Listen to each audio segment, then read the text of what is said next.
चिंता संतानहंतारो यत्पादाम्बुजरेणवः प्रियाणां तान्निजाचार्यान् प्रणमामि मुहुर्मुहुः यदनुग्रहतो जन्तु सर्वदुःखातिको भवेत् तमां सर्वदा वन्दे श्रीमद्वल्लभनन्दनम् अज्ञानतिमिरान्धस्य ज्ञानाञ्जनशलाकया चक्षुरुन्मीलितं येन तस्मै श्रीगुरवे नमः। नमामि हृदये शेषे लीलाक्षिराब्धिशायिनम् लक्ष्मीसहस्रलीलाभिः सेव्यमानं कलानिधिम् चतुर्भिश्च स्त्रिभिस्तथा षड्भिर्विराजते योऽसौ पंचधा हृदये मम।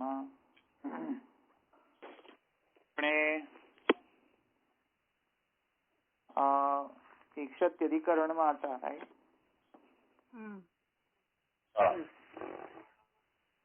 इंट्रोडक्शन જોયું તો હા, ઇન્ટ્રોડક્શન માં આપણે ઘણું ખરું થોડું જોઈ લીધું હતું, એટલે હવે આપણે વધારે ઇન્ટ્રોડક્શન, મને લાગે છે ઇન્ટ્રોડક્શન આપણે પૂરું નતું કર્યું પણ, રાઈટ? ના, થોડું તમે બોલ્યા હતા. હા, તો એ આપણે પહેલા પૂરું કરી દઈએ, પછી આપણે આગળ જઈએ.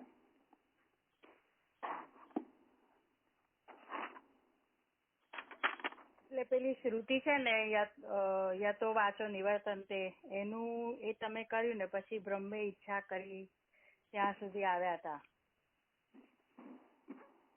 અને 7 સૂત્રો કેમ, તો એમાં 5 જ્ઞાનેન્દ્રિયો, મન ને બુદ્ધિ, એ 7 દ્વાર છેલ્લા કયા હતા? હા, ત્યાંથી શરૂ કરીએ આપણે. તો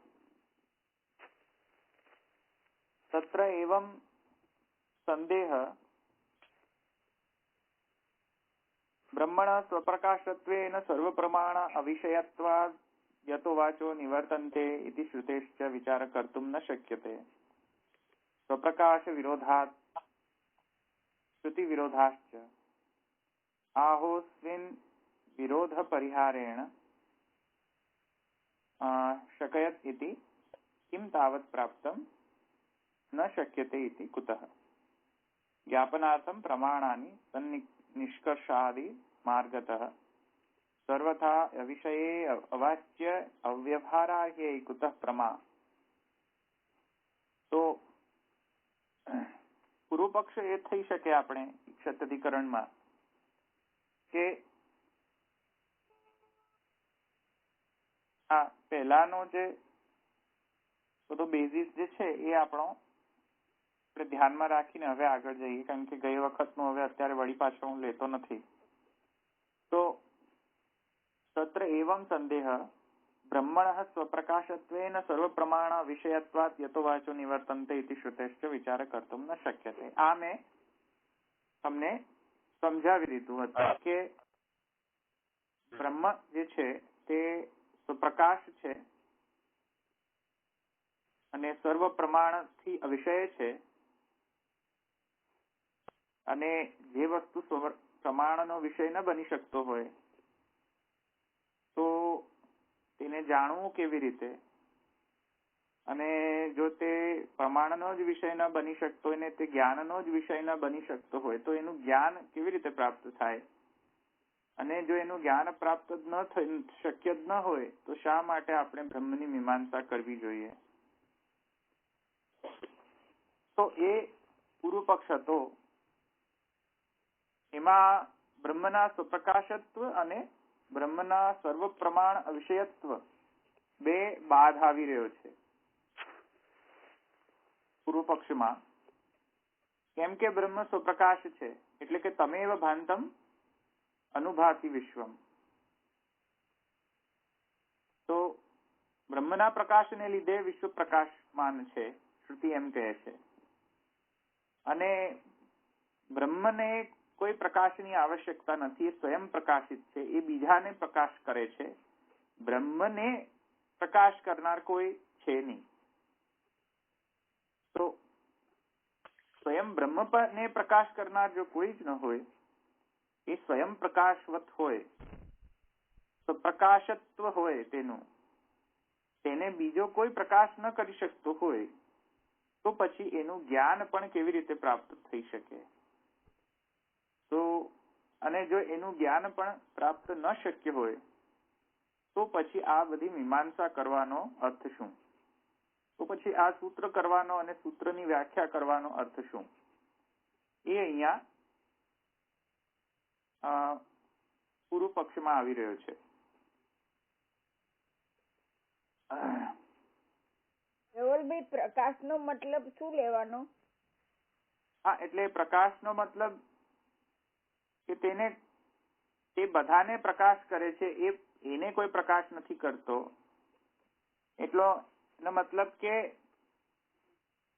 તેનાથી બધું જણાય છે, તેને જાણવામાં કોઈ પણ વિષય બનતો નથી. અચ્છા, જાણવું એવો અર્થ લેવાનો. ઓકે. એટલે તમે ચંદ્રથી બ્રહ્મને સમજશો કે સૂર્યના પ્રકાશથી બ્રહ્મને જોશો, કે સૂર્યના પ્રકાશ છે તેથી બ્રહ્મ દેખાઈ રહ્યો છે, કે એવી રીતે આપણા જ્ઞાનેન્દ્રિયના કારણે બ્રહ્મ સમજાઈ રહ્યો છે, કે બ્રહ્મ તેનાથી અગમ્ય છે, એ ચર્ચા ચાલી રહી છે. કેમ કે જો તમે બ્રહ્મને ચાક્ષુષ માને કે ચક્ષુ દ્વારા જણાતી જે વસ્તુ હોય તેને ચાક્ષુષ કહેવાય. તો જો બ્રહ્મને ચાક્ષુષ જાણો, હવે ચાક્ષુષ એટલે ચક્ષુની સાથે બધી ઇન્દ્રિય પણ આવી ગઈ ઉપલક્ષણ વિધિથી. તો ફોર એક્ઝામ્પલ ચક્ષુ લઈએ એક ઇન્દ્રિય, તો બ્રહ્મને જો ચાક્ષુષ માનો તો એ કોઈ લૌકિક વત ફિનોમિના થઈ ગઈ. કારણ કે અને તે સ્વપ્રકાશ ન રહ્યો, ત્યાંથી પ્રકાશિત થનારો થઈ ગયો, તેથી તમારી ચક્ષુ દ્વારા તે પ્રકાશિત થયો એમ ગણાશે. અને તેથી આ બધા પૂર્વ પક્ષ હવે આવે છે કે જો બ્રહ્મનો વિષયનો વિચાર, બ્રહ્મ જો સ્વપ્રકાશ હોય અને બ્રહ્મનો જાણવા માટે એમ જો શ્રુતિ કહેતી હોય યતો વાચો નિવર્તન્તે અપ્રાપ્ય મનસા સહ,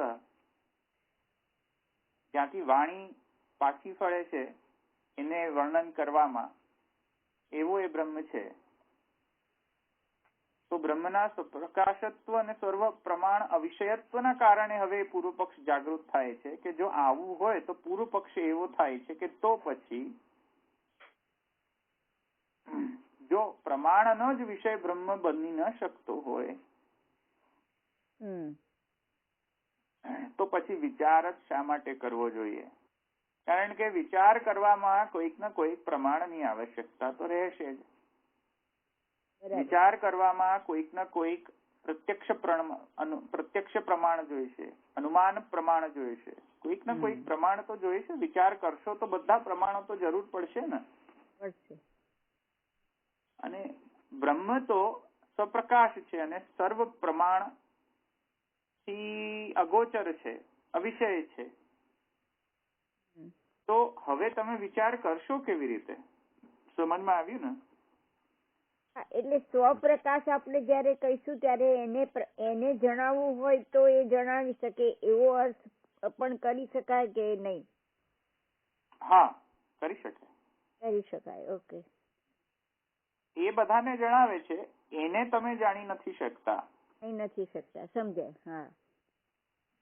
એટલે બીજા દ્વારા તમે એને નથી સમજી શકતા. એ જણાવવા ઈચ્છે તો તે જણાઈ શકે છે એમ. જણાઈ શકે છે. ઓકે. તો પૂર્વ પક્ષ એ થયો. પૂર્વ પક્ષ સમજાયો ને બરાબર? હાજી.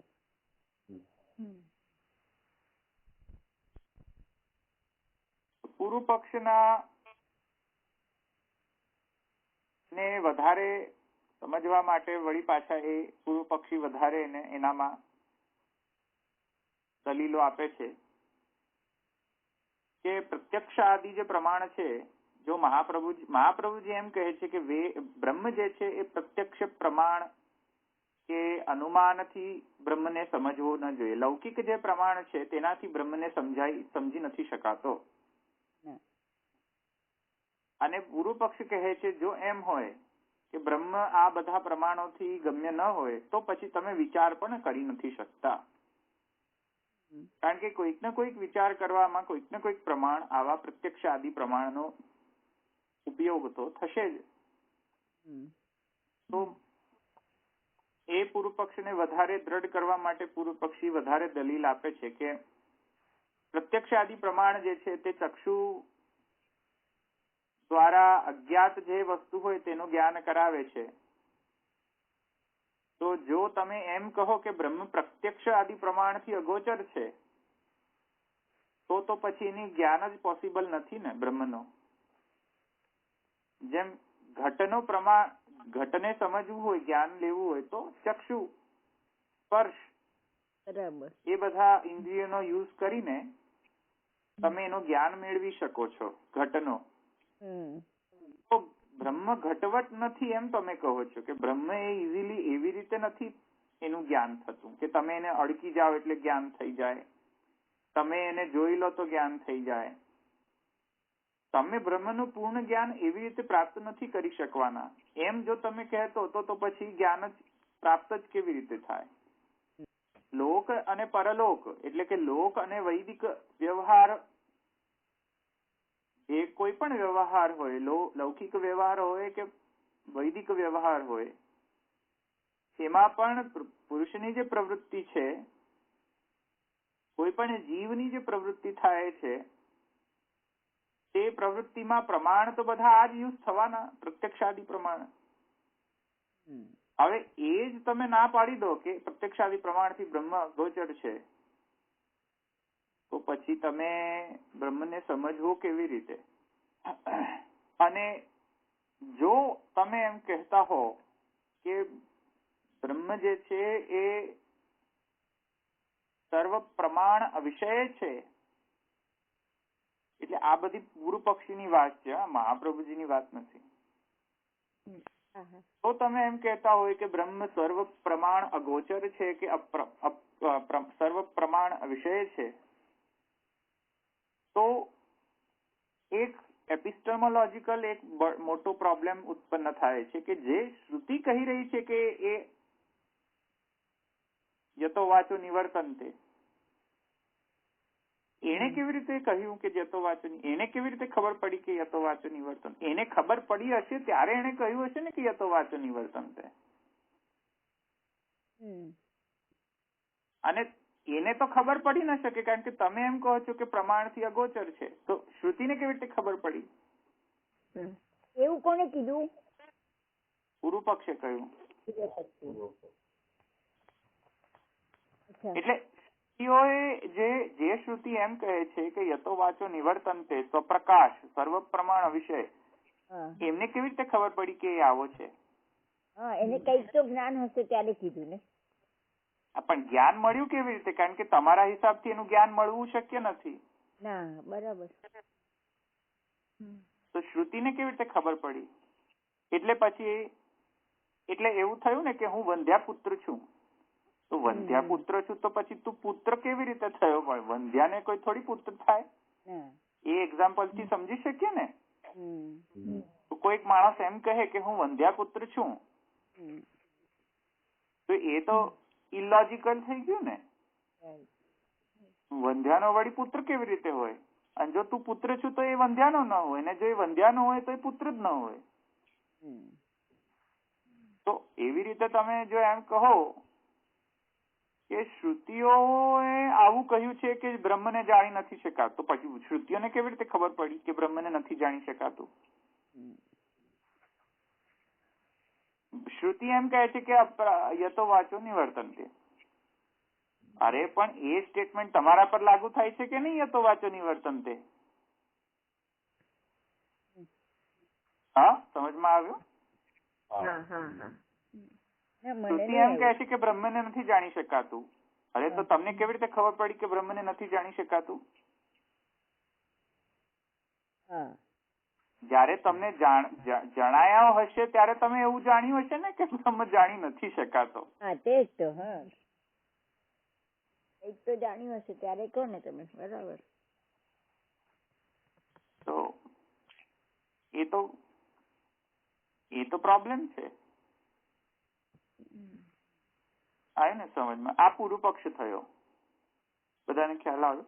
પૂર્વ પક્ષ. બ્રહ્મણ સ્વપ્રકાશત્વેન સર્વ પ્રમાણ અવિષયત્વાદ જતો વાચો નિવર્તન્તે ઇતિ શ્રુતેશ્ચ વિચારા કર્તું ન શક્યતે.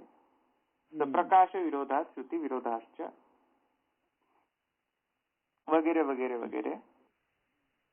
આ પ્રશ્ન થયો ને. હવે એ પ્રશ્નનો આન્સર આપવા માટે કહે છે હા ઈક્ષતેર ન શબ્દમ. શરૂ થયો કે હા તેથી હવે અમે જવાબ આપીએ ઈક્ષતેર ન શબ્દમ. તેથી હવે સિદ્ધાંતી જવાબ આપે છે આ બધા પૂર્વ પક્ષોનો. બ્રહ્મ જે છે એ કોઈ પણ પ્રમાણથી ગમ્ય નથી. એ વાત સાચી છે.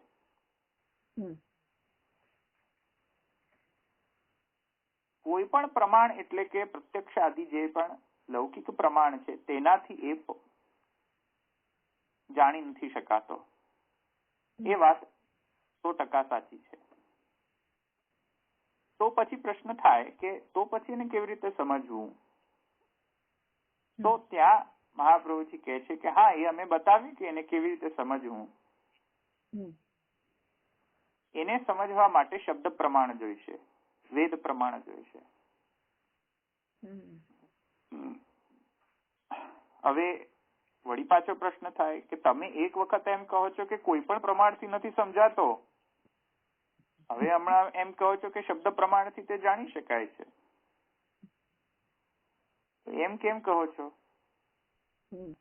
ત્યારે મહાપ્રભુજી આજ્ઞા કરે છે કે ના છાંદોગ્ય ઉપનિષદમાં ઘણા ખરા ઉપનિષદોમાં આ વાત ચર્ચાયેલી છે.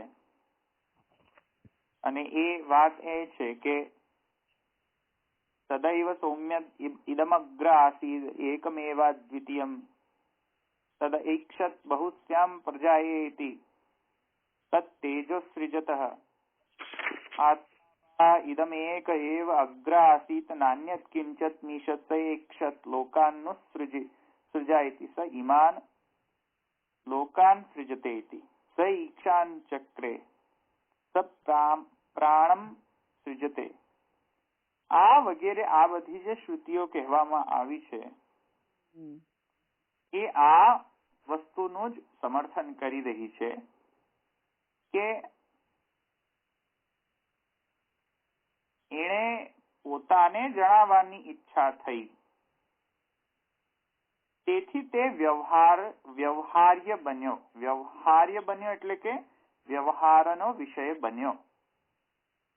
તેને પોતે જણાવવાની ઈચ્છા થઈ તેથી તે વ્યવહાર્ય બન્યો, વ્યવહારનો વિષય બન્યો. સૃષ્ટિની પહેલા તે વ્યવહારનો વિષય નહોતો, પણ હવે સૃષ્ટિ થયા ત્યારે એણે એવી ઈચ્છા કરી કે હું વ્યવહાર્ય પણ થાઉં, વ્યવહારનો વિષય થાઉં. અને તેથી કરીને તેણે જગત રચવાનો સંકલ્પ કર્યો. હવે જ્યારે આવું હોય ત્યારે એ જે કાંઈ પણ એની જે ઈચ્છા હતી તે શ્રુતિઓને ખ્યાલ છે. કેમ શ્રુતિઓને ખ્યાલ છે? તો ત્યારે કહે છે કે જેમ જેમ ભગવાન, જેમ જેમ બ્રહ્મ સૃષ્ટિની રચના કરતા ગયા તેમ તેમ તેણે પોતે વ્યવહાર્ય બનીને પોતે વૈદિક રૂપ ધારણ કરીને પોતાનું પોતે જ ડિસ્ક્રિપ્શન આપતા ગયા.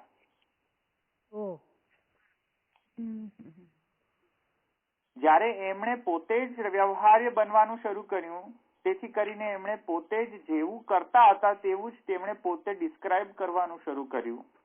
અને તેને આપણે શ્રુતિ કહીએ છીએ. એ શ્રુતિ જે છે એ કઈ ઘણા લોકો પૌરુષય કહે છે. અપૌરુષય એટલે કે કોઈ પુરુષય એટલે કે કોઈ જીવાત્માએ રચેલા નથી. કેટલાક લોકો એમ કહે છે કે શ્રુતિ જે છે એ આપ્ત વાક્ય છે. ફાઇન, પણ મહાપ્રભુજી એમ કહે છે કે અમારો શ્રુતિનો જે સ્વરૂપ અમે ગ્રહણ કરીએ છીએ તે ભગવાનના નિશ્વાસ રૂપ ગણીએ છીએ. તો જ્યારે શ્રુતિ ભગવાનના નિશ્વસિતમ અસ્ય વેદા, સ્વયં એમ વેદ કહે છે કે ભગવાનના નિશ્વાસ રૂપ વેદ છે, શ્રુતિ છે. શ્રુતિ જો જ્યાં ભગવાનના નિશ્વાસ રૂપ હોય તો તે આપ્તવાક્યત્વ તો હશે જ ને. અને ભગવાન સ્વયં તેના રચયિતા છે અને ભગવાન જે કાંઈ પણ કરતા ગયા છે તે બધું ડિસ્ક્રાઇબ પણ કરતા ગયા છે શ્રુતિના હિસાબથી. તો તેથી કરીને હવે શું થશે કે જે લૌકિક પ્રમાણ છે તેનાથી આપણે જયારે બ્રહ્મને સમજવું જવાનું શરૂ કરશું એ બરાબર નહીં સમજાય. જે બ્રહ્મે સ્વયં પોતાની ડિસ્ક્રિપ્શન આપી છે તે પ્રમાણે સમજશો તો બરાબર સમજાશે. જે તમારા ચાક્ષુષ, તમારી ઇન્દ્રિયો વાપરીને તમે એને જાણવાનો જો ટ્રાય કરશો તો એ યતો વાચો નિવર્તન્તે છે. તો એ તમને નહીં સમજાય. એ વાણી પાછી જ આવી જશે, તમને એ નહીં સમજમાં આવે. તમે એને સમજવા માટે કયા પ્રમાણોનો ઉપયોગ કરો? જે ભગવાનના સ્વયમેવ રચેલા હોય તેનો તમે યુઝ કરો એને સમજવા માટે. તેથી કરીને બ્રહ્મ જે છે એ અવ્યવહાર્ય છે એ પણ સાચી વાત છે અને બ્રહ્મ વ્યવહાર્ય છે એ પણ સાચી વાત છે. જ્યારે શ્રુતિ એમ કહે છે કે બ્રહ્મ અવ્યવહાર્ય છે એટલે કે યતો વાચો નિવર્તન્તે, ત્યારે બ્રહ્મના જે સૃષ્ટિ રચવાના પહેલાની જે સ્થિતિ છે તેમાં તેનું વર્ણન કરી રહ્યા છે કે તે વખતે તે અવ્યવહાર્ય હતો અને જ્યારે તે સૃષ્ટિ રચના થઈને પોતે ઈચ્છા કરી કે હું વ્યવહાર્ય થાઉં ત્યારે એ અવ્યવહાર્ય નથી રહી જતો, હવે તે વ્યવહાર્ય બને છે. સમજમાં આવ્યું? તેથી કરીને અમુક શ્રુતિ એમ કહે છે કે વ્યવહાર્ય છે, અમુક શ્રુતિ એમ કહે છે કે અવ્યવહાર્ય છે. આ પરિપ્રેક્ષ્યમાં એ શ્રુતિ કહે છે, એને રેફરન્સ સમજવું જોઈએ. તો વળી પાછા એક પૂર્વ પક્ષ થઈ શકે કે તમે એમ કહો છો કે બધા પ્રમાણોથી કોઈ પણ પ્રમાણથી બ્રહ્મને સમજી ન શકાય, માત્ર ને માત્ર શબ્દ પ્રમાણ એટલે કે વેદથી જ બ્રહ્મને સમજી શકાશે અને વેદના બીજા વ્યાખ્યાનોથી. તો મને એક વાત સમજાવો કે વેદ જો પ્રમાણ હોય બ્રહ્મને સમજવા માટે, વેદ એકલો જ પ્રમાણ હોય બ્રહ્મને સમજવા માટે અને પ્રત્યક્ષ અનુમાન, લોજિક, તર્ક વગેરે કાંઈ પણ પ્રમાણ ન થતો હોય ને ખાલી તમારો વેદ જ પ્રમાણ થતો હોય બ્રહ્મને જાણવા માટે, તો પછી તમે એમ કહો કે વેદ તો કઈક શબ્દ જ હશે ને. વેદ શું છે? શબ્દ છે, સેન્ટેન્સીસ છે, વાક્ય છે, કલેક્શન ઓફ સેન્ટેન્સીસ છે. અને કલેક્શન ઓફ સેન્ટેન્સીસ છે તો કોઈને એને વાંચવા પડશે. અચ્છા, વાંચવા પડશે, વાંચીને પછી એનો અર્થ પણ કરવો પડશે. હવે કોઈક વાંચીને કઈક અર્થ કરે, કોઈક વાંચીને કઈક અર્થ કરે, વળી પાછું આવી જ ગયું ને, બબાલ તો ચાલુ થઈ ગઈ ને, વળી પાછી એ માથાકૂટ તો આવી જ ગઈ ને પાછી. એટલે જે પ્રત્યક્ષાદિ પ્રમાણમાં પ્રોબ્લેમ હતો, શું પ્રોબ્લેમ હતો એ સમજો કે જે ઇન્દ્રિયોથી તમે વસ્તુને જોઈ રહ્યા છો તો વસ્તુ જે છે એ જેવી છે એવી શુદ્ધ તમારી ઇન્દ્રિયથી જણાતી નથી. કેમ? કારણ કે ઇન્દ્રિય જે છે તમારી એ કોઈક ને કોઈક રંગ લઈને જોતી હોય છે વસ્તુને. રંગ એટલે કે સત્વ, રજ, તમ, આવા ગુણોને લઈને તમે વસ્તુને જોતા હોવ છો. જેમ કે તમે ભૂંડને જુઓ, તમે સુવરને જુઓ, તમને કઈ સત્વ જ્ઞાન થાય? સત્વ ઇન્દ્રિયોથી જુઓ તમે તો તમને ખરાબ જ ફિલિંગ આવે ને. તમે માંસનો ટુકડો જુઓ સામે, પુષ્ટિ માર્ગીઓને માંસના ટુકડા આગળ બેસાડી દો તો કેવું થાય? ઉલટી આવે. ઉલટી આવે ને. અચ્છા, એ જ માંસના ટુકડાને તમે શેર કે એવા પ્રાણીઓને આગળ મૂકી દો તો એ મજા પડી જાય તેમને. તો વસ્તુ શું છે? વસ્તુમાં કઈ દોષ છે? નહીં. દોષ ક્યાં આવી ગયો? તમારા જોવામાં. જે પુષ્ટિ માર્ગી છે તેને દોષ લાગશે કે અરે રે ક્યાં આવી ગયું આ. અને જે પેલો પ્રાણી છે, પેલો શેર છે કે જે મગર છે, એ બધાને તો મજા પડી જાય કે અરે વાહ ક્યાં શું ખાવાનું આવી ગયું આ તો. તો એ શું છે કે એ પોતપોતાની ઇન્દ્રિયની વસ્તુ છે. હવે તમને મન બુદ્ધિ અને તમારા ઇન્દ્રિયને યોગ્ય નથી લાગતી એ વસ્તુ, તો તમે એને ઘીન કરો છો. અને બીજાને ઇન્દ્રિયોને તે સુખ પામે છે તો તેને મજા આવે છે. તો જ્ઞાન પણ એવું જ પ્રાપ્ત થશે ને. તમને સુવર જોઈને એવું જ્ઞાન પ્રાપ્ત થશે કે કેટલો ગંદો છે. પણ બીજા સુવર જે હોય તેમને ગંદકી લાગે છે? બીજા સુવરોને એ સુવર નથી લાગતો. એને તો મજા પડી જાય, તો સાફ જ દેખાય. બધા સુવરોને એકબીજાને તો સાફ જ દેખાય ને. તો હવે સુવર તો એક જ છે, પણ જ્ઞાન દ્વિધા થઈ ગયો ને. તો એવી રીતે હવે હું કઈ બ્રહ્મને માટે એવું કઈ ઉપલક્ષણ કે એવું કઈ વિશેષણ નથી વાપરતો. જસ્ટ એક્ઝામ્પલ માટે કહ્યું. એટલે ડોન્ટ ટેક ઇટ લિટરલી કે ઓછા તેથી કરીને હવે હું એને રિપ્લેસ કરીને બ્રહ્મ માટે કહી રહ્યો છું. એક્ઝામ્પલ તરીકે મેં તમને સમજાવ્યો. તો એવી રીતે બ્રહ્મ જે છે એ તમે કોઈ સત્વ ગુણ વાળો ઇન્દ્રિય વાળો વ્યક્તિ બ્રહ્મને જાણશે તો એ સારી રીતે જાણશે. કોઈક રાજસ ગુણ વાળો વ્યક્તિ બ્રહ્મને જાણવાનો ટ્રાય કરશે તો તેને રાજસ ગુણ પ્રમાણે બ્રહ્મ સમજાશે.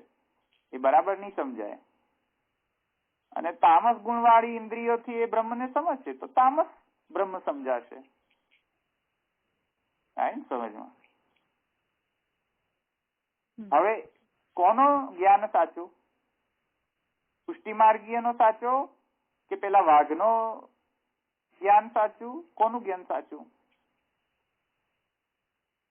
એ તો ખરું જ્ઞાન કોણે પ્રાપ્ત કર્યું કે માંસનો ટુકડો શું છે? ખરું જ્ઞાન કોણે પ્રાપ્ત કર્યું? એમાંથી કોઈએ નહીં. કોઈએ નહીં. કારણ કે એક દુઃખવાદી છે ને એક સુખવાદી છે. તટસ્થ અનુભૂતિ કોને કરી?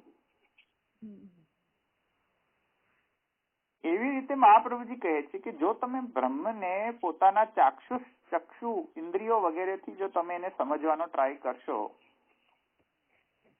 તો તમારી ઇન્દ્રિય ખબર નહીં કઈ સ્ટેટમાં હશે. એ સત્વની સ્ટેટમાં હશે તો તમને બરાબર જ્ઞાન થશે. એ રાજસની સ્ટેટમાં છે તો તમને કદાચ બરાબર જ્ઞાન નહીં થાય. અને જો તામસ હશે તો તમને ઉલટો જ સમજાશે બ્રહ્મ. ઊંધું જ કંઈક સમજાઈ જશે. માયાવાદ સમજાઈ જશે. એ તમારી ઇન્દ્રિય પર ડિપેન્ડન્ટ છે કે તમે એ ઇન્દ્રિયને યુઝ કરીને વસ્તુને કેવી રીતે સમજો છો. હવે એ બધા લફડામાં તમને પડવું છે? ચલો કહો તમને. શું તમે ગેરંટી આપો છો કે પ્રત્યક્ષ તમારી ચક્ષુ દર વખતે 101% 24/7 365 days સત્વ જ રહેશે? પોસિબલ છે? એ પોસિબલ જ નથી. તો બ્રહ્મને તમે પોતાની ચાક્ષુષ ઇન્દ્રિયો વડે કેવી રીતે જોશો? કેવી રીતે સમજશો? કેવી રીતે મનથી સમજશો? કેવી રીતે બુદ્ધિથી સમજશો?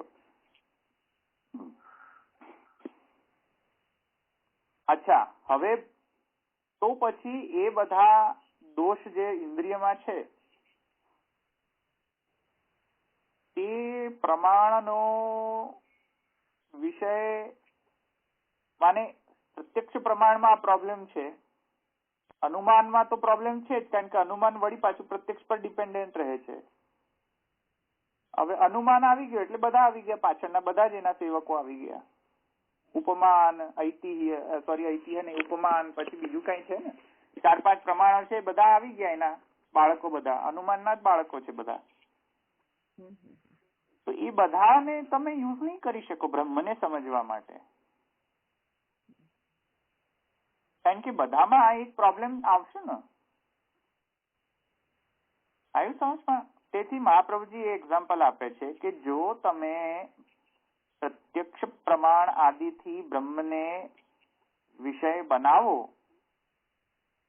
અને યુઝ કરો એ બધા ઇન્દ્રિયોનો બ્રહ્મને સમજવા માટે, અને એ બધી ઇન્દ્રિયથી બધું સાચું જ જ્ઞાન થતું હોય હર હંમેશા 101% 24/7 365 days સાચું જ જ્ઞાન થતું હોય, જો તમે એમ માનતા હો, તો મને એક વાત બતાવો, તમને ભ્રમ કેમ થાય છે? ભ્રમ કેમ થાય છે? ભ્રમ થવો એ તમારા ઇન્દ્રિયનો પ્રોબ્લેમ છે, વસ્તુનો થોડી પ્રોબ્લેમ છે. તો તમને કોઈ દિવસ મૃગજળ દેખાવું જ ન જોઈતું હતું, તમને કોઈ દિવસ છીપમાં ચાંદીની ભ્રાંતિ થવી જ નહોતી જોઈતી, પણ તમે ટ્રાય કરો હમણાં. અત્યારે તો સનલાઇટ નથી, સની ડેઝ નથી અત્યારે. જયારે ભર સની ડે હોય ત્યારે તમે નીકળો બહાર, તમને તમારી આંખો ગમે તેટલા તમે સત્તુ હશો ને, એટલા બધા જ્ઞાનવાદી હશો, છતાં પણ તમને કોઈક સ્થાને તો તમને એમ જ લાગશે કે જો ત્યાં જલ છે. તો હવે એ જલનો પ્રોબ્લેમ છે કે તમારો પ્રોબ્લેમ છે? આપણો.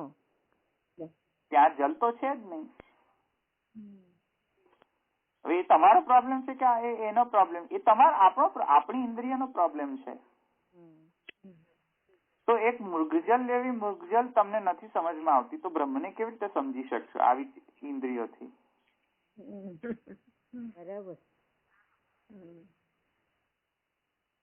તો પ્રત્યક્ષ આદિ પ્રમાણ તો તમે ભૂલી જાઓ, એને તમે બેઝ રાખીને તમે બ્રહ્મને તો કદાપી સમજી નહીં શકો.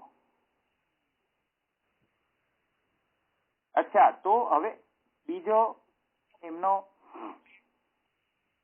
પક્ષ એ છે કે મહાપ્રભુજીનો, તેથી કરીને અમે તમને એ સમજાવે છે કે તો પછી બ્રહ્મને કેવી રીતે સમજવું.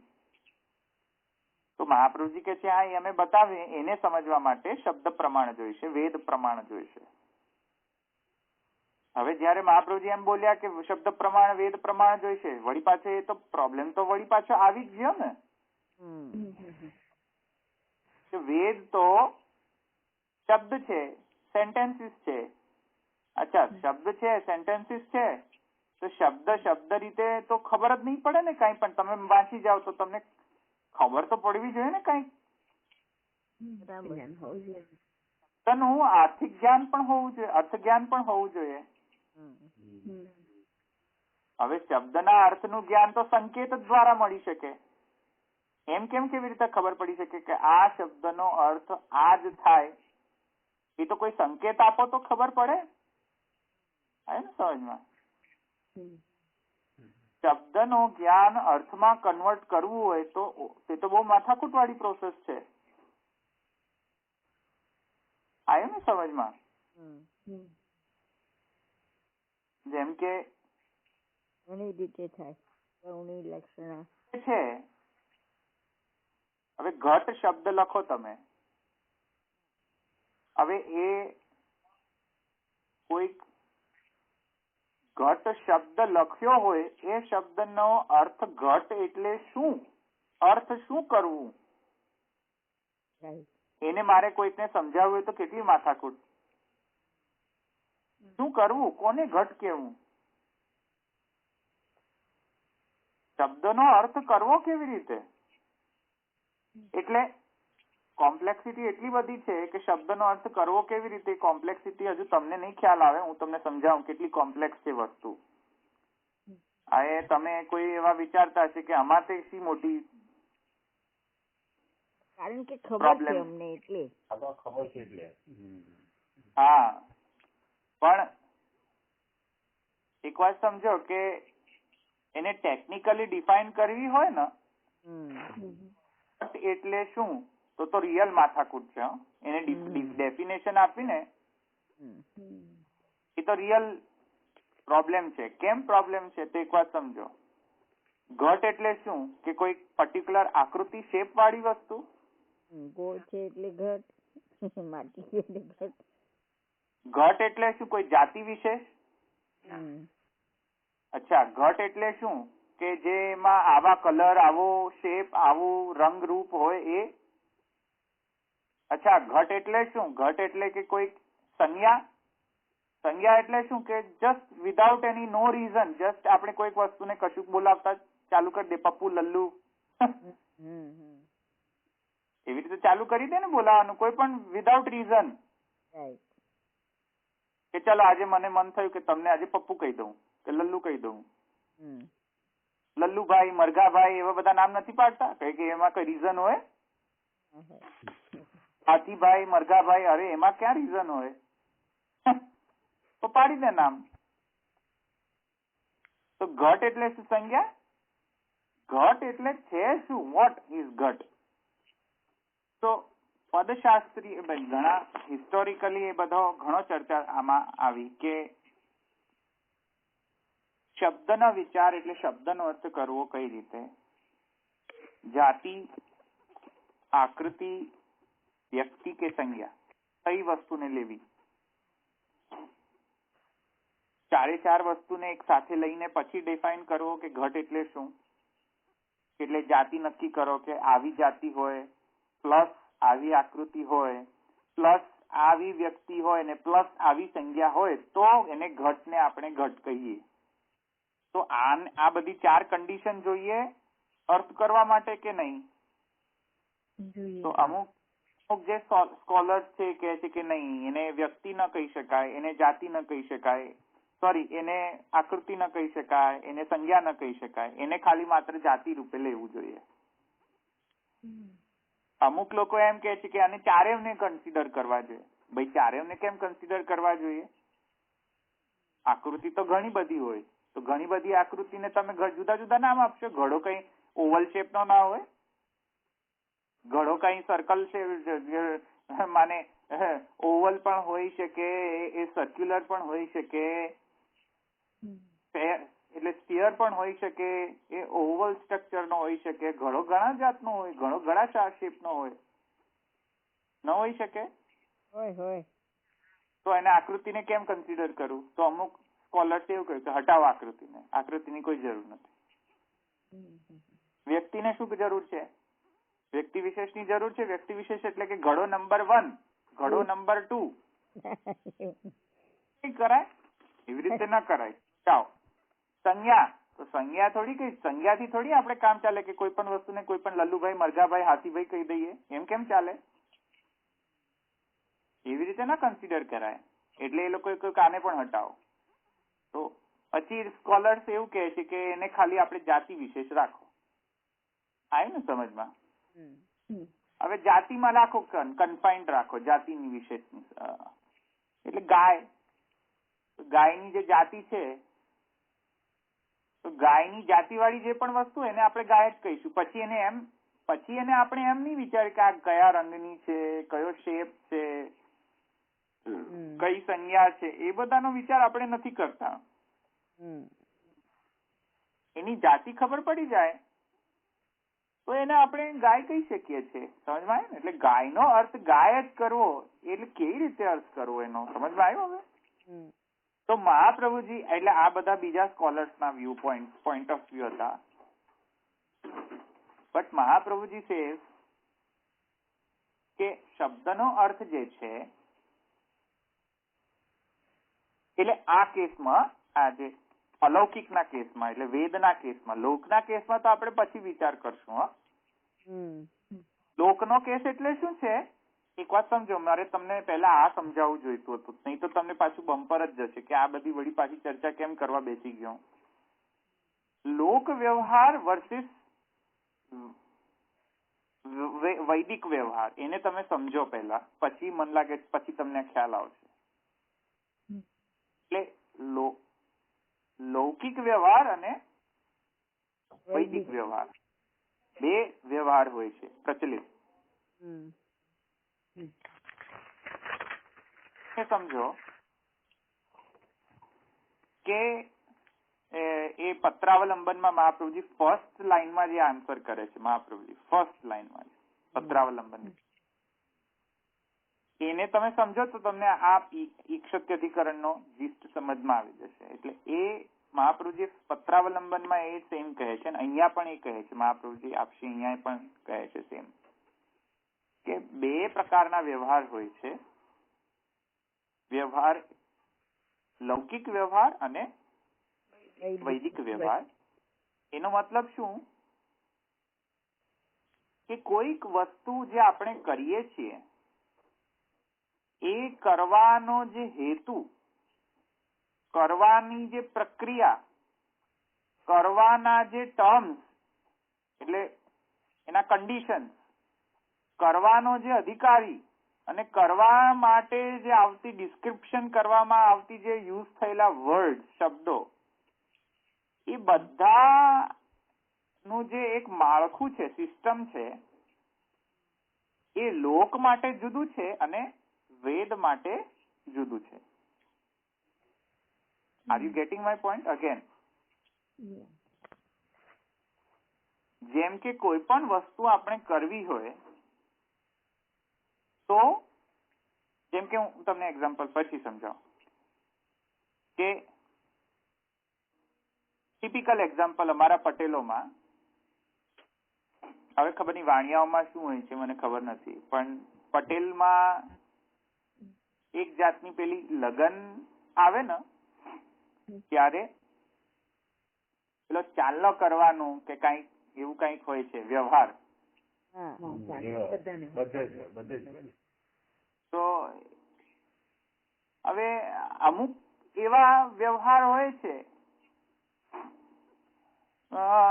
જેમ કે આ મેં તમને કહ્યું ચાલનો કરવાનું વોટેવર. હવે એમાં શું હોય છે કે વડીલોને પૂછે કેટલો ચાલો કરું. હવે વડીલોને પૂછે એટલે વડીલો કે એને કેટલા પહેલા આપ્યા હતા તમારા લગ્નમાં. હવે વડીલ પાછો એમ કે અચ્છા હવે એ મારા આઉટ ઓફ, અમુક વડીલને પૂછે તો એ કે નહીં એ અમારો વિષય નથી, તમે અમારા જે રિપોર્ટિંગ અમારો જે બોસ છે એવા એ વડીલ બોસને પૂછો, એ અમને ખબર ન પડે. એટલે વળી પાછા આપણે ભાગતા ભાગતા બીજા ની જોડે જઈએ કે હવે આ લગ્નમાં આપણે કેટલો ચાલ્લો કરવો. હવે એ વળી પાછો એ બધી માથાકૂટ કરશે કે હવે ચાલો હવે એને કેટલા આપ્યા હતા એ બધું કેલ્ક્યુલેશન નોટ ખોલો. નોટ ખોલે અને પછી એમ કે આપણો તો જે આપણી કાકી મામી થાય કે વોટેવર ખબર નહીં કઈ થી કાઢે. તેથી હવે આપણે તો બહુ દૂરનું થયું એટલે આપણે બહુ ન કરવાનું હોય. અચ્છા, આ બધી જે ડિસિઝન પ્રોસેસ થઈ આખી કે ચાલનો કેટલો કરું, એમાં હેતુ જુઓ, એમાં ડિસિઝન કેવી રીતે લેવાયું એ જુઓ, એમાં જે અધિકારી હતો, જેને ડિસિઝન લીધું એનો જે અધિકારી છે એ જુઓ. અને વર્સિસ બ્રહ્મની પ્રાપ્તિ કરવી હોય તો તમે વડીલોને પૂછશો કે યજ્ઞ કેવી રીતે કરવો, વડીલોને પૂછો. યજ્ઞમાં કેટલી આહુતિ નાખવી, વડીલોને પૂછો. કેટલો ચાલ્લો કરવો, વડીલોને પૂછો. અરે ભાઈ, યજ્ઞ કરવા માટે તમે વડીલોને ન પૂછો, યજ્ઞ કરવા માટે વેદને પૂછો. સમજમાં આવ્યું? હા, તમને ચાલ્લો કેટલો કરવો છે એ લૌકિક વ્યવહાર છે, તેથી તમે લોકને પૂછો. પણ એ વ્યવહારને તમે પછી તમે વૈદિક જે વ્યવહાર હોય, જેમ કે લગ્નમાં એ તો મારી જોડે પણ એવું જ થયું હતું, કારણ કે મને તો ખ્યાલ જ નતો. તો પેલા બિચારા જે બ્રાહ્મણ હોય ને, જે આપણા લગ્ન કરાવે, પુરોહિત, એ બિચારા નીચે બેસે અને અમારા બધા પટેલોમાં એ બધી મોટી મોટી ખુરશીઓ, એમાં પેલા વર વધુ બેસે. પેલા બિચારા બ્રાહ્મણ જે લગ્ન કરાવતા એ બિચારો નીચે બેસે. પાછા દેવ પણ નીચે બેસે, બધા નીચે બેસે સિવાય વર વધુ, એ બંને ઉપર બેસે. તો એક વાત સમજો કે વૈદિક વ્યવહાર છે, એ સમજમાં આવ્યો ને? લગ્ન સંસ્કાર એ વૈદિક વ્યવહાર છે. હવે એને લૌકિક બનાવી દીધો. કેમ લૌકિક બનાવ્યો? પટેલોમાં એ વર વધુ નીચે બેસે તો પટેલની આબરૂ જતી રહે. હવે એ આબરૂ વેદના કારણે થઈ કે લોકના કારણે આવી? લોકના કારણે આબરૂની વાત આવી ને. વૈદિક પ્રમાણે કરતે તો આબરૂની વાત જ નથી આવતી ને. કારણ કે અમારા પટેલોમાં શું હોય કે બધું પેલું જે લગ્નની બધી ફેસિલિટીઝ એ બધું એકદમ પરફેક્શનમાં હોવું જોઈએ, 100%. એમ. ઓ હા, લગ્ન પ્રસંગ એટલે અમારા માટે જાણે કે જીવનમાં એક જ વખત, બસ એવો જ પ્રસંગ છે. One and the only one type of પ્રસંગ. એટલે કેટલો બહુ જ ખર્ચો કરે અમારામાં, અમારી કમ્યુનિટીમાં ખર્ચો પુષ્કળ લગ્નમાં. પછી શું છે કે પાછું આબરૂની વાત હોય પાછી. હવે એ આબરૂને ટકાવવા માટે શું કરે કે પેલી જે વૈદિક વિધિ હોય એને લીલી લીલી કરી દે કે ગણપતિ બાપા મોર્યા, એને કોણ જોવે છે? અત્યારે આપણે આપણી આબરૂ જેટલું વધારે મોટો સિંહાસન વર વધુનો, એટલે બધાની વાહવા મળે. એને પેલું શું કે જ્યાં વર વધુ બેસે એને પેલું કઈક શબ્દ છે એનો, મોયરું.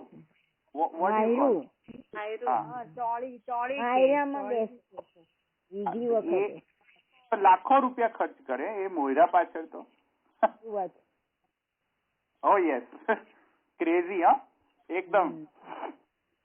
હા, એટલે એક વાત સમજો, મુદ્દાની વાત એ નથી સમજવાની. મુદ્દાની વાત સમજો કે હતો એ વૈદિક વ્યવહાર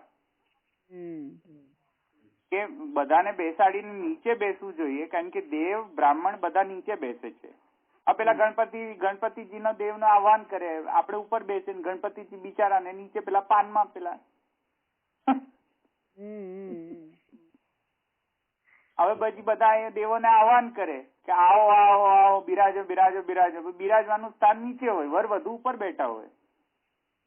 કોઈ બિરાજે? આવે કોઈ દેવ? ચાલુ ખાતાના દેવ થોડી છે, લલ્લુ પંજુ. મૂર્ખ દેવ નહીં બધા કે આવે તમારા માટે લગ્ન કરવા માટે, કરાવવા માટે. આસન તમે ઉપર બેસો ને દેવોને નીચે બેસાડો તો દેવ કઈ ચલાવે? આવે કોઈ દિવસ લગ્ન કરાવવા આવે દેવ? ન આવે.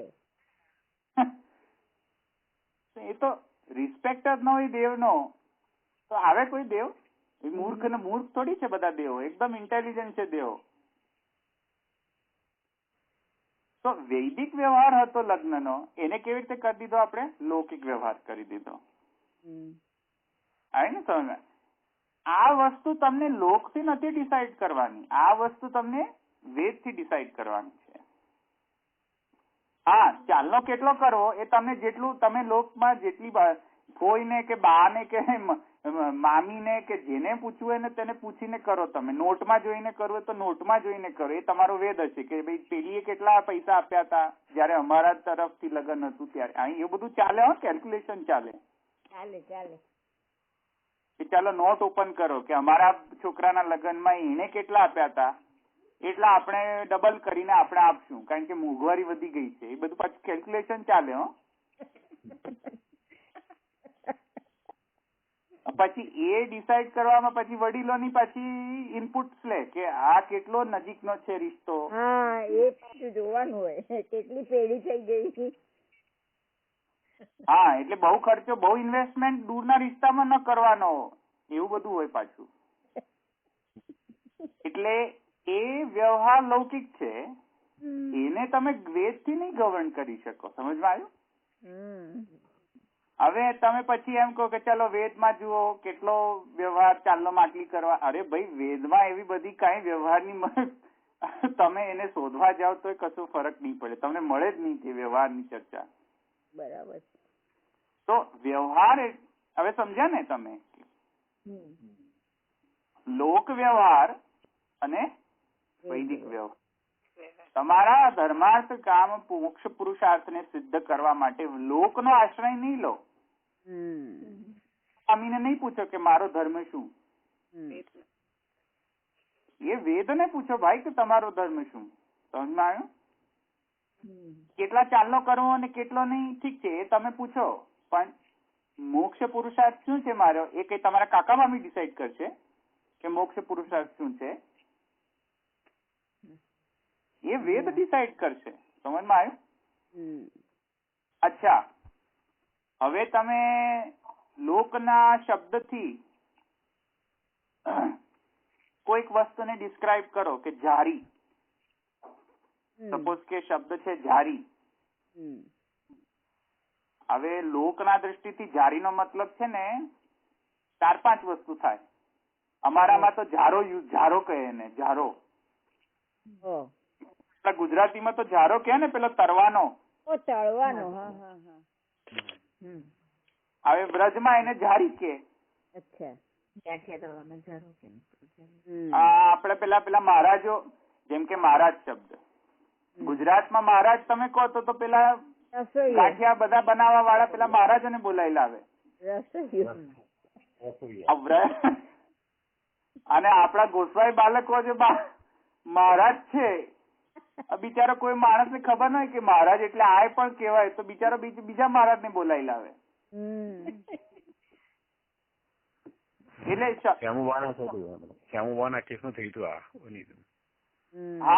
એટલે લોકના કેસમાં શું છે, શબ્દ લોકમાં જો શબ્દ વાપરો તો એનો પર્ટિક્યુલર લોક રીતે અર્થ કરવો જોઈએ. સમજમાં આવ્યું ને? પણ વેદને લોકના અર્થથી ન સમજવું જોઈએ. વેદમાં જયારે જારી આવે શબ્દ, માની લો કે જારી શબ્દ આવ્યો વેદમાં, હવે તમે એને જારી એટલે વ્રજની જારી કે ગુજરાતની ઝારો કે પર્શિયનની લેંગ્વેજની જારી, કઈ જારી આવી સમજમાં? હવે then you are mixing both વ્યવહાર. વેદમાં વસ્તુ સમજવી છે તો કાકા મામી તો પૂછશો નહીં કે વેદ એટલે શું ભાઈ સાહેબ. અરે ભાઈ, કાકા મામી is not the right way to understand Ved. એવી રીતે વેદમાં જો જારી શબ્દ આવ્યો તો કઈ તમે એમ નહીં કહો કે ચલો હું તો વ્રજવાસી છું એટલે હું તો જારીનો મતલબ જારી જ લઈશ, જલ ભરવાની. અચ્છા, ગુજરાતી જો એ વેદનો પઠન કરે તો ગુજરાતી એમ કે અચ્છા હું ગુજરાતી છું તેથી જારીનો મતલબ ઝારો કરો. હવે આવી રીતે વેદનું ઇન્ટરપ્રિટેશન થાય. તમે લોક વ્યવહારના શબ્દો વેદ વ્યવહારના શબ્દોને મિક્સ કરીને વેદનો અર્થ કેવી રીતે જાણી શકો? So there are two વ્યવહાર, વૈદિક વ્યવહાર and લૌકિક વ્યવહાર. હવે સમજમાં આવી ને? પેલો ચાલો માટલી યાદ કરી લેજો એટલે બંને સમજમાં આવી જશે. વોટેવર, ચાલો માટલી એ તો જો કે રિસેપ્શન કે છે અમારામાં, રિસેપ્શન નહીં સોરી એન્ગેજમેન્ટ. અને પેલો ચાલ્લો જે પ્રોસેસ હોય લગ્નની, ચાલ્લાની પ્રોસેસ, એ પ્રોસેસ પાછી યાદ કરી દેવાની એટલે ખબર પડી જાય. મહાપ્રભુજી કહે છે કે ભાઈ સાહેબ આ બંને જુદા છે, તમે એને મિક્સ નહીં કરો. તો હવે શું સમજાયું કે જે વેદમાં જે શબ્દ વપરાયો છે એ તમે લોકની ડિક્શનરી માંથી સમજશો નહીં. કેમ કે જો તમે એમ કરો તો વ્યવહાર બંને મિક્સ કરી દીધા.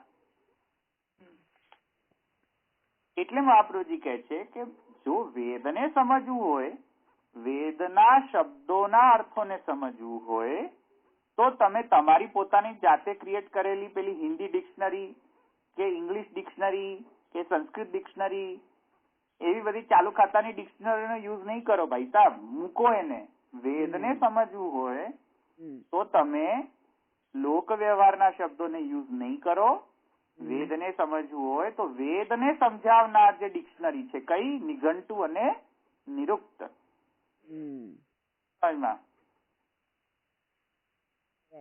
એટલે ષડંગો જે છે વેદના, એનાથી વેદને સમજો. સમજમાં આવ્યું? વેદને સમજવાની જે વેદની મેન્યુઅલ છે એને સમજો, એના દ્વારા વેદને સમજો. નહીં તો તમે શું કરશો? જારો શબ્દ આવ્યો નહીં ને તમે એને જારી કરી દીધી કે હા હા હા અચ્છા અચ્છા હા એમને મહારાણી કી જય. લો વેદમાં તો વેદમાં કાઢી બબરે અહીંયા આ બધું આવી ગયું. તમે you cannot do like that. Mix કરી દીધો વ્યવહાર તમે. જારી શબ્દ વૈદિક નથી, જારી શબ્દ લૌકિક છે. સમજમાં આવ્યું? So you should not mix both this વ્યવહાર. એટલે બ્રહ્મને સમજવા માટે, એટલે એનો મતલબ બોટમ લાઈન સમજો. હું શું કહેવા માંગુ છું? હું કહેવા એ માંગુ છું કે, એટલે રાધર હું નહીં, મહાપ્રભુજી, કે બ્રહ્મ જે છે એ લોકનો વિષય નથી ભાઈ સાહેબ, લોક વ્યવહારનો વિષય નથી. બ્રહ્મને સમજવો હોય તો વેદથી જ બ્રહ્મ સમજી શકાશે. અને વેદથી સમજી શકાશે નો મતલબ કે વેદના ષડંગોથી સમજી શકાશે. તેથી અમે કહીએ છીએ, એટલે અમે એટલે મહાપ્રભુજી કહે છે કે એ પ્રમાણનો વિષય નથી. એટલે કે કયા પ્રમાણોનો? લોક પ્રમાણોનો વિષય નથી. પણ કયા પ્રમાણોનો વિષય છે? વૈદિક પ્રમાણોનો. વૈદિક પ્રમાણ એટલે શું? વેદમાં જે વ્યવહારાર્થ જે પ્રમાણો યુઝ થતા હોય, ષડંગો વગેરે, એનાથી એ ગમ્ય છે. સમજવા આવ્યું? તેથી હવે પેલો જે પૂર્વ પક્ષ હતો કે તમે શબ્દનો તો અર્થ કરવો જ પડશે, અને અર્થ કરવામાં વળી પાછી લોક તો ઘૂસી જ જશે. મહાપ્રભુજી કહે છે કેવી રીતે ઘૂસી ગયો લોક? મેં તો હમણાં તો તમને શીખવાડ્યું કે લોક ઘૂસવો જ ન જોઈએ. વેદ બ્રહ્મને સમજવા માટે વેદ ઘૂસવો જોઈએ, લોક ન ઘૂસવો જોઈએ. તમને હમણાં સમજાવ્યું ને, બંને મિક્સ કરો તો શું ગોટાળો થાય. વેદને બ્રહ્મને સમજવું હોય તો વેદની વ્યવહારથી સમજો. લોકના વ્યવહારથી વેદને સમજવા જશો તો આ માથાકૂટ આવવાની જ છે કે તમે પછી જારીનો અર્થ જારો કરો, જારીનો અર્થ એક જારી થાય, એક અર્થ પર્શનમાં થાય, એક જગ્યાએ ખબર નહીં કેટલા લેંગ્વેજીસમાં જારીનો મતલબ શું શું થતો હશે, હું નો. અને કાલે ઉઠીને હું એમ કહી દઉં કે લાવ જાઓ બધા ખોટા, હું સાચો, જારીનો મતલબ કે સંડાસ. લે તો શું કરશો? એ તો 1000 લોકો કહી શકે. લેંગ્વેજ ઉત્પન્ન તો 1000 લોકો કરી શકે.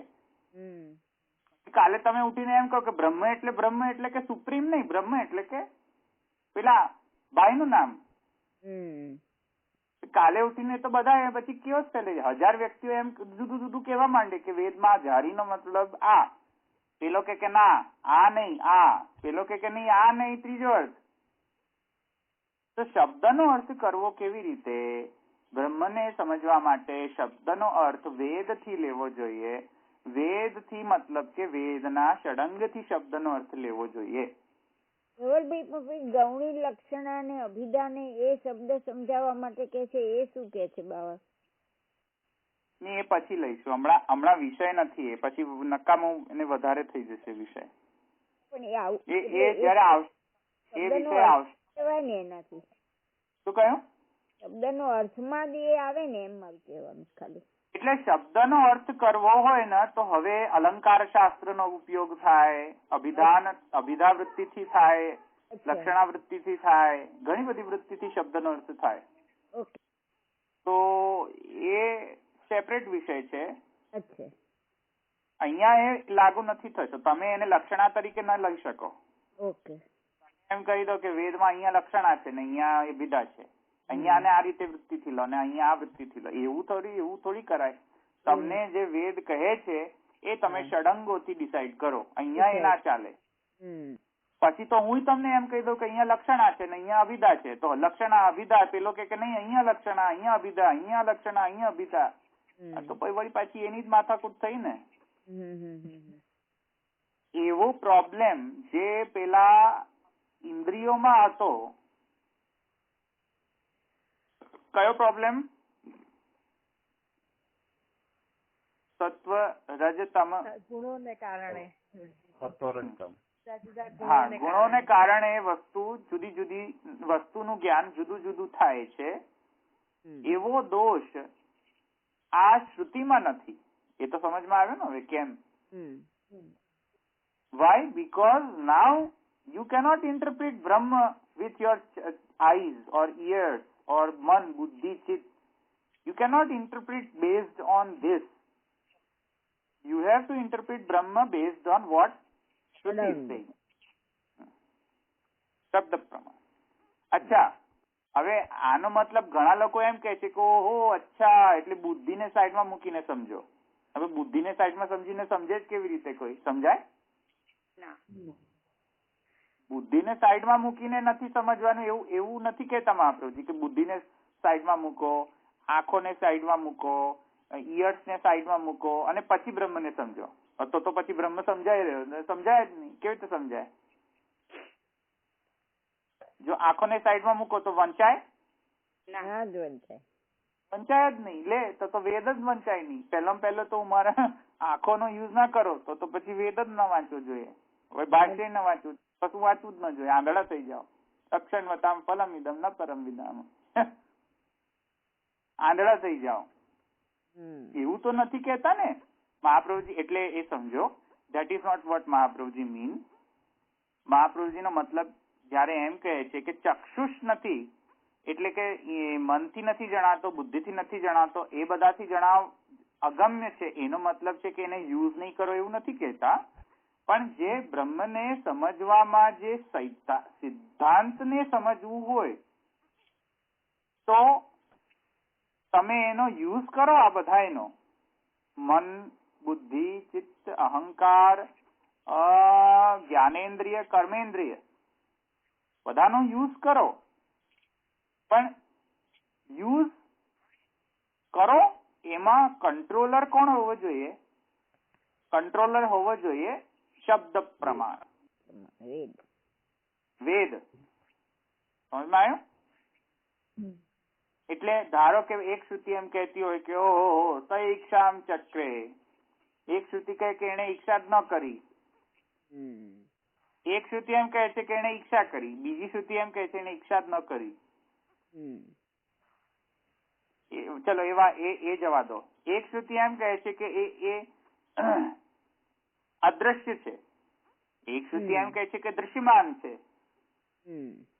અચ્છા, હવે પેલો જે ચાક્ષુષવાદી હશે, પ્રત્યક્ષ પ્રમાણવાદી કે અનુમાનવાદી, એ શું કરશે? અચ્છા, આ તો બંને ઓપોઝિટ નેચરના છે, ચલો બંને ખોટા.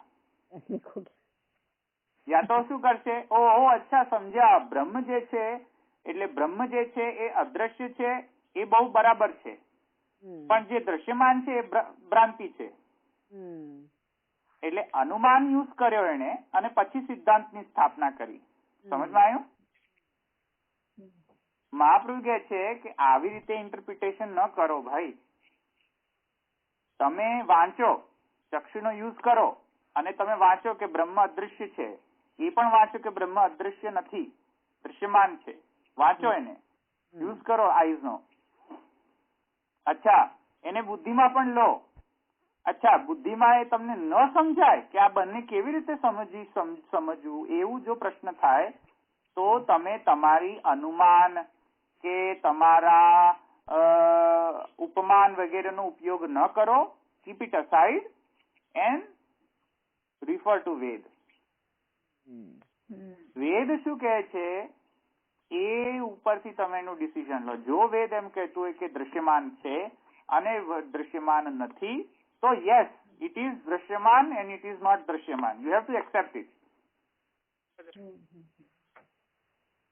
અચ્છા, હવે એને તમને સમજ નથી આવતી, ઓકે, વેરી ગુડ. ચલો, નથી સમજમાં આવતું એનો મતલબ એવું નથી કે તમે એને ડિનાય કરી દો કે ચલો એક શ્રુતિ અને આપણે ગૌણ કરી દઈએ. તમને નથી સમજમાં આવતી એટલે શ્રુતિ એક શ્રુતિને ગૌણ કરી દો અને બીજી શ્રુતિને સાચી કરી દો, એવું ન ચાલે. ફર્સ્ટ તેને કન્સિડર કરો કે બંને શ્રુતિ સાચું કહી રહી છે મુખ્ય બ્રહ્મ માટે. You accept? જો નો, so that is not of interpretation. That is not the way of interpretation. You accept? Yes? Yes. Mahaprabhuji કહે છે ઓકે, નાવ તમને સમજવામાં પ્રોબ્લેમ આવે છે, તમારી બુદ્ધિમાં જો આવતો હોય તો તમે લોજિક વગેરેનો યુઝ કરીને એને શુદ્ધ કરો. બરાબર. અચ્છા, શુદ્ધ કરવાની પ્રોસેસમાં તમને એવું ન થઈ જવું જોઈએ કે અચ્છા તેથી કરીને બીજી શ્રુતિ ખોટી છે, વળી પાછળ તમે પછી એ જ લાઈનમાં આવી ગયા ને તો પછી શુદ્ધ કરી દો, લોજિક થી શુદ્ધ કરો, પણ અલ્ટિમેટલી તમારો સિદ્ધાંત એ જ રહેવો જોઈએ ને કે હા બંને શ્રુતિ સાચી છે. હા, સમજાય? ષડંગ થી ઇન્ટરપ્રિટેશન કરો એટલે કે શબ્દ વાંચો, શબ્દનો અર્થ ષડંગમાંથી લો, વાક્ય પદાર્થ વગેરે જે છે એ આપણા જૈમિની ઋષિએ કહ્યું છે પદ વાક્ય મીમાંસા અધ્યાય વગેરે, એ પ્રમાણે સૂત્રને કેવી રીતે સમજવું, વેદને કેવી રીતે સમજવું એનો આખી ગાઈડલાઈન આપી છે. એ ગાઈડલાઈન પ્રમાણે તમે એને સમજો.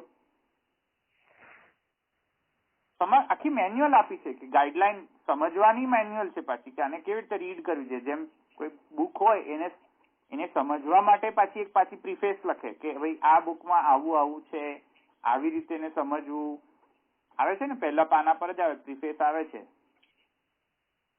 ઉપોદ્ઘાત એવું કહે છે ને. તો એવી રીતે વેદને શરૂ કરતા પહેલા તમને એ તો ખબર હોવી જોઈએ કે વેદને ઇન્ટરપ્રિટેશન કરવું કેવી રીતે. બાઘાની જેમ બસ વાંચી ગયા, બોઘાની જેમ બસ વાંચી ગયા અને બધું બસ પછી સમજાય જ નહીં કશું, તો એવું કેવી રીતે ચાલે? મેન્યુઅલ છે એની, એ મેન્યુઅલ પ્રમાણે વેદનું ઇન્ટરપ્રિટેશન. અચ્છા, તેથી લૌકિક વ્યવહાર રીતે ન સમજવું જોઈએ કે ભાઈ ચાલો નથી સમજમાં આવતો વેદ તો ચલો કાકાને પૂછી લીધું, કાકા કે અમે વડીલ છે, નજીકના અમારા વડીલે આવું કહ્યું હતું એટલે હવે આનું ઇન્ટરપ્રિટેશન આવું કરો, એવું થોડી ચાલે? ચાલે એવું? લૌકિક વ્યવહારનો વિષય નથી એ વેદ. બ્રહ્મ લૌકિક વ્યવહારનો વિષય નથી, બ્રહ્મ જે છે એ અલૌકિક વ્યવહારનો વિષય છે, વેદ વૈદિક વ્યવહારનો વિષય છે. You cannot do like that.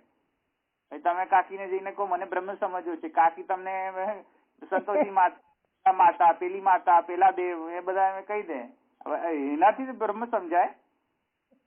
કોઈ કહે કે આ દેવને માનો, કોઈ કહે આ દેવ. અરે ભાઈ તમે એને સાઈડમાં મૂકો, તમને બ્રહ્મ સમજવો હોય તો કન્સલ્ટ બ્રહ્મના એક્સપર્ટ. બ્રહ્મનો એક્સપર્ટ કોણ છે? શ્રુતિ છે. You don't decide how is બ્રહ્મ બાય કાકા એન્ડ મામી. પેલા સાહેબ કોઈક તો પાછા પોતાના જાતને સાહેબ કહી દે, કોઈક પોતાના જાતને ભગવાન કહી દે, કોઈક પોતાના જાતને બાપા બાપી કહી દે, કોઈક ભ લગાડી દે આગળ પાછળ ક્યાં પણ ખબર નહીં ક્યાં લગાડતા હોય. એ બધું પોતાનો પછી એમ કે અમને પૂછો અમને બ્રહ્મ સમજાય. અરે ભાઈ તમે કોણ છો બ્રહ્મ સમજાવવા? કન્સલ્ટ વેદ. તમે who are you to explain Brahman? You are not supposed to explain Brahman like this. આય ને સમજમાં? Either you consult the Ved or you read કે જેણે ઓનેસ્ટ ઇન્ટરપ્રિટેશન કર્યું હોય વેદનું એવા આચાર્ય. કયા આચાર્ય? જેમણે ભાષ્ય કર્યું હોય. અને એવા આચાર્ય ખાલી 5 જ છે, બીજા કોઈ આપણા વૈદિક સિસ્ટમમાં થયા જ નથી.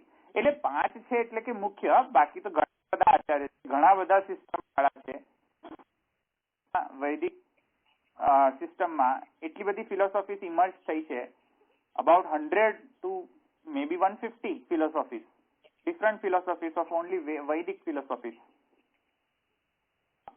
હવે એ બધાનું ઇન્ટરપ્રિટેશન તમે આચાર્યત્વ એને તમે ગ્રહણ કરો એ જુદી વાત છે. પછી તો એ આચાર્ય પર તમારે ડિપેન્ડન્ટ રહેવું પડશે ને.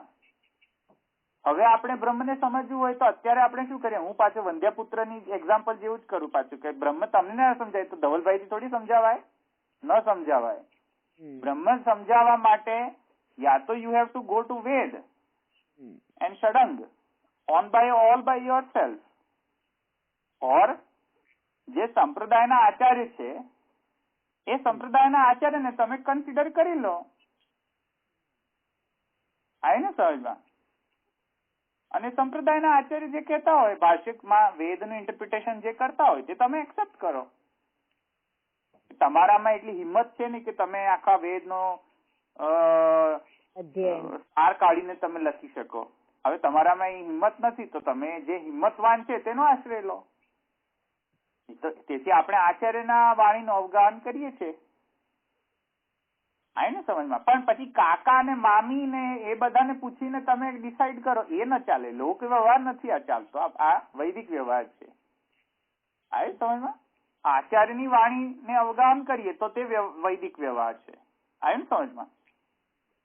પણ આચાર્યની વાણીને અવગાહન ન કરીએ અને કાકા મામીથી ડિસાઈડ કરીએ કે આજે આ ટ્રસ્ટી આ કહી ગયો છે તેથી આ મનોરથ કરવા છે.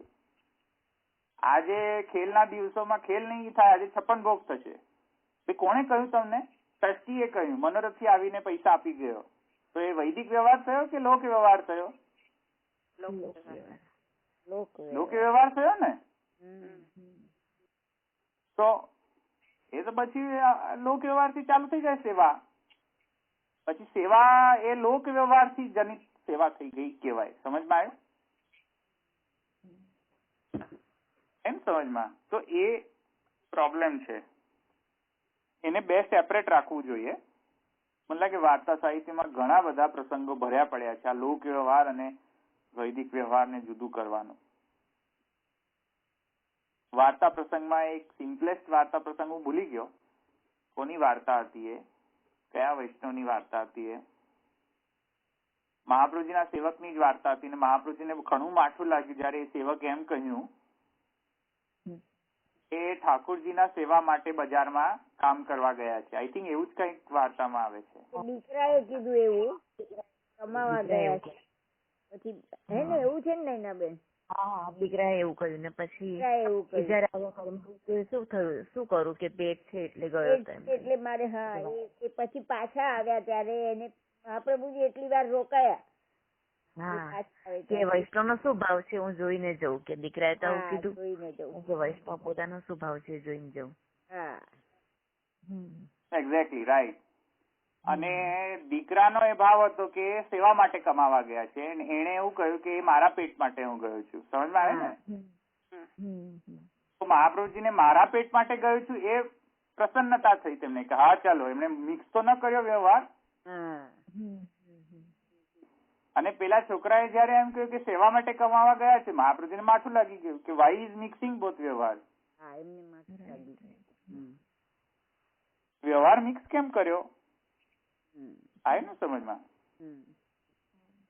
જયારે તમને પેટમાં પ્રોબ્લેમ છે તો તમે એમ ચોખ્ખું કહી દો ને કે તમે અમારા પેટ માટે તમે કમાવા ગયા છો. એમાં ઠાકોરજીને પાર્ટી કેમ બનાવો છો?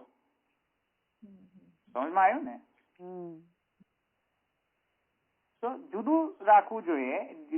એના અધિકારી, એની રૂલ્સ, એનું રેગ્યુલેશન, એના કન્ડિશન, એની વિધિ, એના શબ્દના અર્થો બધું જુદું છે. લોકનું જુદું છે, વેદનું જુદું છે. વેદનો અધિકાર જુદો, લોકનો અધિકાર જુદો. સમજમાં આવે ને? શબ્દનો અર્થ કરવાની પદ્ધતિ વેદમાં જુદી, લોકમાં જુદી. વ્યાકરણ, વેદને ઇન્ટરપ્રિટ કરવાનો વ્યાકરણ જુદો, લોકનો વ્યાકરણ જુદો. આવે ને સમજમાં? એ તો વેદને ઇન્ટરપ્રિટ કેવી રીતે કરવો, શબ્દ પદ વાક્ય વગેરેથી કરવો. અહીંયા તો ગમે તે રીતે તો બે ધનાધન બે દીધે રાખે, ગમે તે રીતે અર્થ કરવો એવી રીતે કરે. નોવેલ બધા રૂલ્સ હોય ન હોય લોકમાં ચાલે. અહીંયા એવા સ્ટ્રિક્ટ રૂલ્સ છે કે એ પ્રમાણે વેદનું ઇન્ટરપ્રિટેશન થવું જોઈએ. તો એ પૂર્વ પક્ષ તો હવે નિરસ્ત થઈ ગયો કે શબ્દ પ્રમાણને પણ સમજવું તો પડશે જ ને. સમજવામાં વળી પાછી બધી માથાકૂટ વળી પાછી આવશે. મહાપ્રભુજી કહે છે નહીં, એવી માથાકૂટ નહીં આવે. શબ્દ પ્રમાણ ને જો તમે સારી રીતે ઇન્ટરપ્રિટેશન કરો, સારી રીતે માને સમ્યક એટલે કે ષડંગોથી ઇન્ટરપ્રિટેશન કરો, જૈમિની સૂત્ર વગેરે જેમાં એનો અર્થ કેવી રીતે કરવો એ બધાનો વિચાર કરીને તમે અર્થ કરશો તો તમને યથાવત સમજાશે, તત્વથી સમજાશે તમને. પછી તમે વળી પાછા ત્યાંય તમે ફોલો ન કરો તો વળી પાછા તમે તામસ રાજસ અર્થ સમજાશે તમને. એ મેન્યુઅલ પ્રમાણે નહીં જાઓ તો તમને તામસ રાજસ અર્થ સમજાશે. એ અહીંયા કન્વર્ઝેશન ચાલુ છે. હવે તમે વાંચ્યું હોય તો તમને સમજમાં આવશે, નહીં વાંચ્યું હોય તો તમે વાંચી લેજો. કન્વર્ઝેશન બાકી આ ચાલી રહી છે. શબ્દનો મતલબ કરવું શું? હવે જો તમે એમ કહેતા કે વેદથી સમજાય છે બ્રહ્મ, તો વેદ પણ શબ્દ જ છે ને, અને વેદ શબ્દ છે તો શબ્દનું ઇન્ટરપ્રિટેશન 1000 વસ્તુથી થાય છે. વળી પાછી એ પ્રોબ્લેમ વળી પાછી આવી ગઈ શબ્દ પ્રમાણમાં પણ. તો એ પ્રોબ્લેમને મહાપ્રભુજીએ ડીલ કરી. સમજમાં આવી એપિસ્ટેમોલોજીકલ પ્રોબ્લેમ? તો ધેર આર ટુ વ્યવહાર. એ હવે આપણે અહીંયા સમજ્યા. નેક્સ્ટ ટાઈમથી આપણે કાલે આપણે વધારે આગળ લઈશું આપણે. તો ઈક્ષતે ન શબ્દમ થોડુંક આપણે અડધું સુધી તો આપણે લઈ લીધું લાગે છે. એ કોઈને પ્રશ્ન છે? નહીં? ચાલના માટે સમજાઈ ગઈ?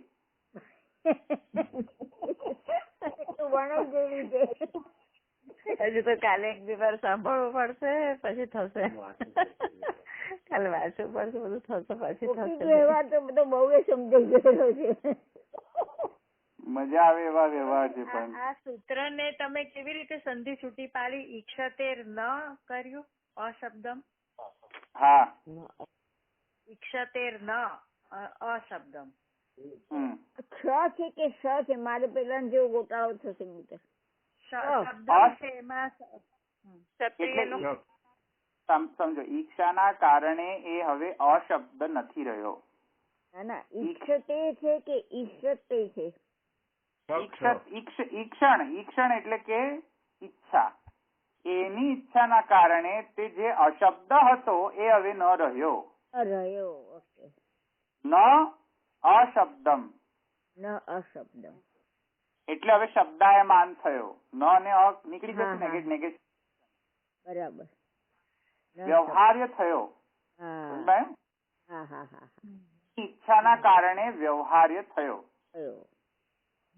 વ્યવહાર થયો એવું નહીં કહીને અવ્યવહાર્ય ન થયો.